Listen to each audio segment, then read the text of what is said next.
টাকা পয়সা জীবনের সুখ আনে না, জীবনসাথী ভালো না হলে টাকা পয়সা থাকলেও জীবন নরক হয়ে যায়। তো hello guys, welcome back to my channel Bengali মেনন বেঙ্গলি বউটক মিষ্টি ঝাল ব্লগে তোমাদের অনেক অনেক অনেক ওয়েলকাম। তো আশা করি তোমরা সবাই খুব ভালো আছো আর সুস্থ আছো। তো এই যে দেখো, সকাল সকাল ছেলেকে রেডি করে স্কুলে পাঠিয়ে দিচ্ছি, আর ছেলের সাথে করে জলের বালতিটাও নিয়ে যাচ্ছে, কারণ এই তিনতলা থেকে জল তোলার দায়িত্বটা বরের, আমার দ্বারা একদম হয়ে ওঠে না। এটা বরই করতে পারে। আগে আমি একবার দুবার এক দু বালতি আনতাম, কিন্তু এখন এমনই ব্যাক প্রবলেম হয়েছে আর একদমই হয়ে ওঠে না। তো আমাদের নিচ থেকে চানের জল, খাবার জল সব বরই তোলে, আর সত্যি খুব কষ্ট এই কাজটা করতে, কিন্তু ও করে আমার জন্য, যেহেতু আমি পারি না, করতেই হবে ওকে। আর সংসারটা আমাদের দুজনের, তো আমাদের দুজনের মিলেই কিন্তু এই সংসারটাকে গড়ে তুলছি একটু একটু করে। তো ও আমার সব খারাপ দিকটা ও কি বলবো বন্ধুরা, হেল্প করে অনেকটা, এটাই বলতে পারছি। তো এই যে আগের দিনে যে পার্টিতে গেছিলাম, সেই জামা কাপড়গুলোকেই একটু কমফর্ট জল দিয়ে ভালো করে ধুয়ে নিচ্ছি, কারণ কিছুদিন আগেই ওই যে দেখো বরের জলের কাজ করছে, দেখতেই পাচ্ছ এদিকে। আর এই যে একটু জল আবার বেশি হয়েছে, এতে ঢেলে দিল। তো আগের দিনে যে পার্টিতে গেছিলাম, তো সেই জামা কাপড়গুলোই, কোটের প্যান্ট, তারপরে শার্ট, এগুলো তো আর কাচলে হবে না, কারণ আগেরবার যখন এগুলো লন্ড্রি থেকে কাচিয়ে এনেছিলাম, তো এগুলো এই লন্ড্রি থেকে কাচার পর এগুলোই পড়লো। তো এগুলো সবসময় তো ঘরে ধোয়া যায় না, ওর জন্য একটু কমফর্ট জল দিয়ে খালি জল কাচা করে রেখে দিচ্ছি। আর যখন ফের 2-3 বার পরার পর এগুলোকে ফের লন্ড্রিতে কাচতে দেবো। আর 2-4 ঘন্টার জন্য একটা অনুষ্ঠান বাড়িতে গেছি, ওখানে তো আর কোনো মারপিট করিনি যে জামাকাপড়গুলো কাচতে হবে, ঘাম গন্ধর জন্য আর কি জামাকাপড়গুলোকে একটু কমফর্ট জলে ভালো করে ধুয়ে দিলাম। আর ওই দিকে যে জামাকাপড়গুলো দেখছো, এই জামাকাপড়গুলো রোজের জামা কাপড়, যেগুলো আমি সার্পো দিয়ে কাচবো, না হলে হবে না, আমার কাচতেই হবে। আর পায়েও দেখতে পাচ্ছ বন্ধুরা, গ্রিন রঙের নেল পলিশ পরেছি, কারণ আগের দিনের পার্টিতে গ্রিন কালারের লাইট গ্রিন শাড়ি পরেছিলাম। তো যাই হোক, তারপরে কাচা ধোয়া সমস্ত কিছু করে, আর কালকে তো বাসন ছিল না, কারণ রাতে তো রান্না হয়নি, অনুষ্ঠান বাড়িতে গেছিলাম। ওই একটা আধটা সকালেই ছেলে ছাতু খেয়ে স্কুলে গেছে, ওইটুকুনি যা একটা দুটো বাসন ছিল, বাকি রাতের তো কোনো বাসন ছিল না ওই জন্য। আর কটা জামা কাপড় কেচে ঘর বারান্দা পুছে নিয়ে এই যে রান্নায় চলে এসেছি। তো আগের দিন যেহেতু অনুষ্ঠান বাড়িতে গেছি, ওই জন্য আজকে একদম হালকা পাতলার উপরেই রান্না করব। এটা তো আমাদের বাঙালিদের, বাঙালি বলো না, আমার ঘরের নিয়ম। আমি সবসময় ছেলেদের হেলথের কথা ভেবেই রান্নাবান্নাটা অবশ্যই করে থাকি। আর যাওয়ার আগেও একটু হালকা পাতলা রান্না করেছিলাম, আর এসেও ভেবেছি আজকে একটু হালকা পাতলাই রান্না করব। তো কলমি শাক ভাজা করব, এখানে কলমি শাক কেটে নিচ্ছি, আর ওদিকে অলরেডি আমি ভাত আর ডাল বসিয়ে দিয়েছি। তো আজকের মেনু আমি একদম সিম্পল রেখেছি, সেটা তোমরা দেখতেই পাবে কী মেনু রেখেছি। আর এদিকে দেখো, বর কিন্তু টুকটুক করে বরের কাজগুলো এগিয়েই যাচ্ছে, বড়ও বসে নেই। আমার যেমন দুটো হাত সংসারের জন্য চলছে, সেমনি বরেরও দুটো হাত অলরেডি সংসারের জন্য চলছে। আমি তোমাদের এর আগেও বলেছি, আমি যেই রুমে থাকি সেই রুমে ঘুমাই না, ওই দিকের ঘর বারান্দাও আছে, যেখানে আমার শ্বশুর শাশুড়ি আগে থাকতো, এখন ওরা থাকে না।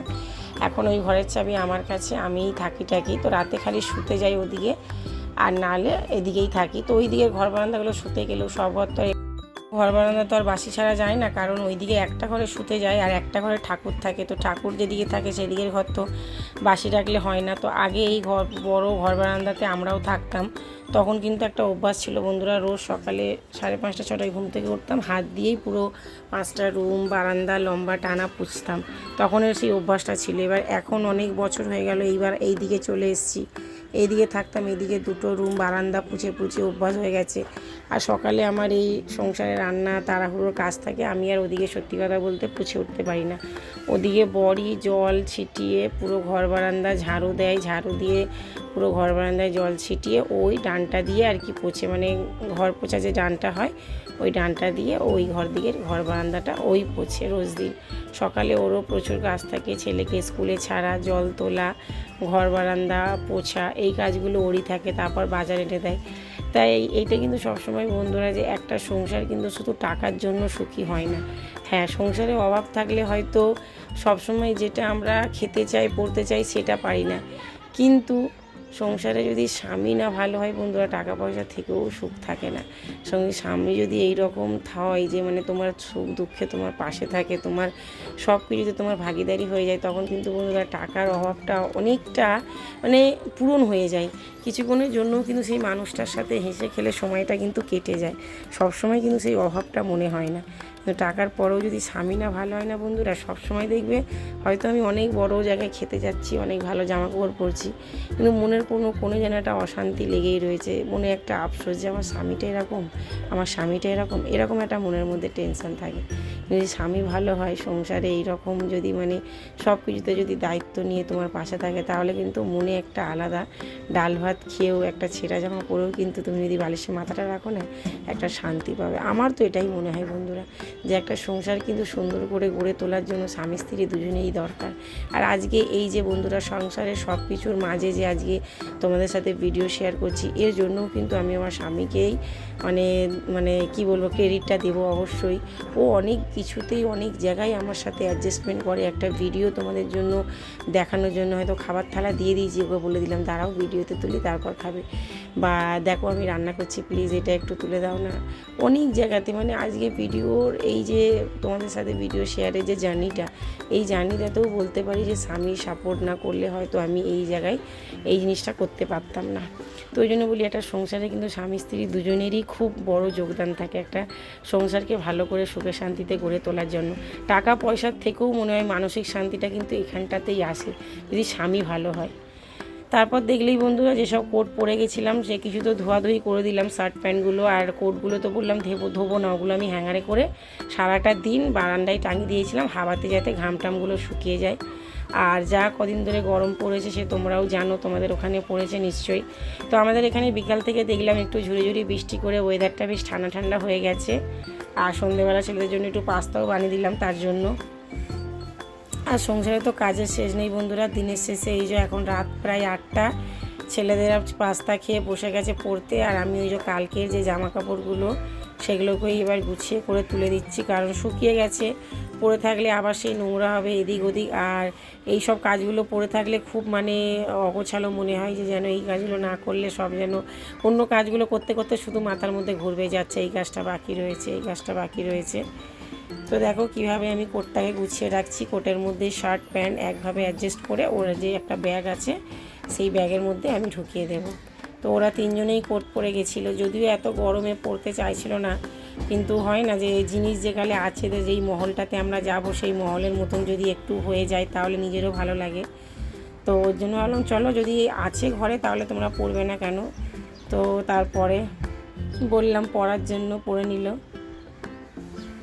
এখানে দেখো ভালো করে গুছিয়ে করে রেখে দিচ্ছি। আর এরপরে এখনও বন্ধুরা কাজের শেষ নেই, 8টা বেজে গেছে কিন্তু এখনও অনেক কাজ। এই যে দেখতেই পাচ্ছ সারা বিছনায় ছেলেদের বই খাতা পুরো ছড়িয়ে রেখে দিয়েছে।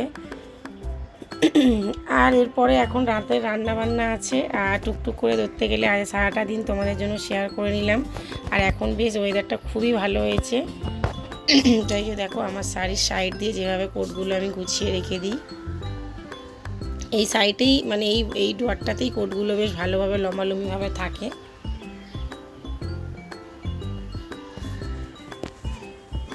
তো চলো কোটগুলো সুন্দর করে গোছানো হয়ে গেল। আর তোমরাও অবশ্যই জানিও বন্ধুরা, তোমাদের কার স্বামীরা এইভাবে তোমাদেরকে সাপোর্ট করে।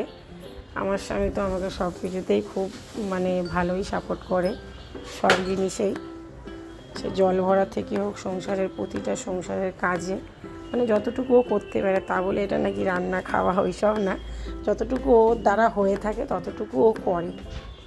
আর এই যে এখানে দেখো সবজির বাজার নিয়ে বসে গেছি। তো হ্যাঁ বন্ধুরা, এই সবজিগুলো অবশ্যই কিনে আনিনি, এই সবজিগুলো আমার দিদির বাড়ি থেকে এসছে। এর আগেও তোমাদের সাথে আমি শেয়ার করেছি যে আমার দিদি জামাইবু কাঁচা সবজি বিক্রি করে, তো দেয়, আমার দিদি মাঝে মাঝে সবজি পাঠায়। তো আজকেরও এই যে পাঠিয়েছে অনেক কিছু, ঝিঙে রয়েছে, তারপর এখানে করলা রয়েছে, ভেন্ডি, পটল, অনেক কিছু। এই যে দেখতেই পাচ্ছ, এর মধ্যে তো সবজিগুলো ভালো করে গুছিয়ে ফ্রিজে রেখে দিচ্ছি, পয়সা দিয়ে না খেলেও বন্ধুরা একদিন দিলে বেশ অনেক দিন হয়ে যায়। আর এতে আমার অনেকটা সেভ হয় সত্যি কথা বলতে। তো দেখতেই পেলে বেগুন, ভেন্ডি, আরও অনেক কিছু। তো এর আগের দিনে তোমাদের সাথে আমি শেয়ার করেছিলাম আমার মান্থলি গ্রোসারি, তো আরও কিছু জিনিস বাকি রয়ে গেছিলো, সেগুলো বর বাজার করে এনেছিল আগের দিনই। কিন্তু আগের দিনে যেহেতু সন্ধ্যাবেলা বাড়ি ছিলাম না, পার্টি চলে গেছিলাম, তো এই জিনিসগুলোও পড়েছিল, ভাবলাম চলো আর কাজগুলো আর ফেলে রাখবো না, গুছিয়ে নেব। তো দিনের বেলায় যে ছেলেদের জন্য চিড়েদা কিনে এনেছিলাম, সেগুলোকেও ভরে রেখে দিচ্ছি, কারণ চিড়েদাটা খুব দরকার। এখন ওদের যেহেতু গায়ে বেরিয়েছিল পক্স, তো এই চিড়েদা খাওয়ালে কিন্তু ভালো, এই চুলকানিটাও কম হয়। আর এমনিতেও বাচ্চা কাচ্চাদের একটু চিড়েদা খাওয়ালে কী হলো তো বন্ধুরা, পেটে কিডনির প্রবলেমটাও হয় না। তো চলো টুকটুক করে আস্তে আস্তে করে ঘরের বাজারগুলো তোমাদের আরেকবার দেখিয়ে দিচ্ছি। যেগুলো যেগুলো বাকি ছিল সেইগুলো আনা হয়েছে। এবার এই বাজারগুলো গুছিয়ে দেব, আর গুছিয়ানোর পর তারপর তোমাদেরকে দেখাবো আজকে রাতে কী দিয়ে রুটিটা খাবো বন্ধুরা। আজকে রাতে আমার রান্নার ছুটি বলতে পারো, মানে তরকারি হবে না, শুধু রুটিটাই করব। ওর জন্যই আরও তোমাদের সাথে এই সব জিনিসগুলো ভাবলাম না, এই কাজগুলো আর বাকি রাখবো না, কাজগুলো গুছিয়েই ফেলি। তো চলো বন্ধুরা, আজকের ব্লগটা এতটাই। ভালো লাগলে অবশ্যই বলবো লাইক কমেন্ট করো, আর চ্যানেলটা সাবস্ক্রাইব করে দিও। আর এটা হচ্ছে আমাদের এখানে ফেমাস পকোড়া মাখা, যেটা আমাদের বাড়ির আমরা 4 জনই খেতে খুবই ভালোবাসি, আমার 2 ছেলে বর। তো এটাই হলো আজ রাতে আমাদের ডিনার, মানে এর সাথে গরম রুটি করবো। তো চলো টাটা।